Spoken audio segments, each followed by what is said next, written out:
আসসালামু আলাইকুম প্রিয় দর্শক, আপনারা সবাই কেমন আছেন? আবারও আপনাদের সামনে চীনা হাঁসের ভিডিও নিয়ে আসলাম। ইতিপূর্বে আপনাদের সামনে যে ভিডিওগুলো নিয়ে আসছিলাম, আপনারা দেখছেন যে মুরগি দিয়ে আমি বাচ্চা ফুটিয়ে সেটা মানুষ করেছি বা বড় করছি। এখন আপনারা দেখবেন যে হাঁসের বাচ্চা দিয়ে ডিম ফুটিয়ে এবং সেই হাঁস দিয়ে এই বাচ্চাগুলো আমরা ব্রুডিং করে এবং বড় করার চেষ্টা করতেছি। আমরা 2 সপ্তাহ পরে এদেরকে আলাদা করে দিব, যাতে করে এরা স্বাচ্ছন্দ্য করে নিজেরাই বড় হয়ে যেতে পারে।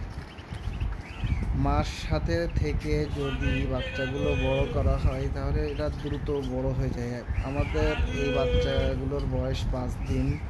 দেখেন 5 দিনের বয়সের বাচ্চাগুলো কত চঞ্চল এবং এরা খুব দ্রুত বড় হচ্ছে। আলহামদুলিল্লাহ, আল্লাহর প্রশংসা করে শেষ করা যাবে না যে আমি কখনোই ভাবিনি যে এত সহজে চীনা হাঁসের ডিম চীনা হাঁস দিয়েই ফুটিয়ে তা থেকে বাচ্চা করতে পারবো। আপনারা আমাদের পাশে থাকবেন এবং দোয়া করবেন।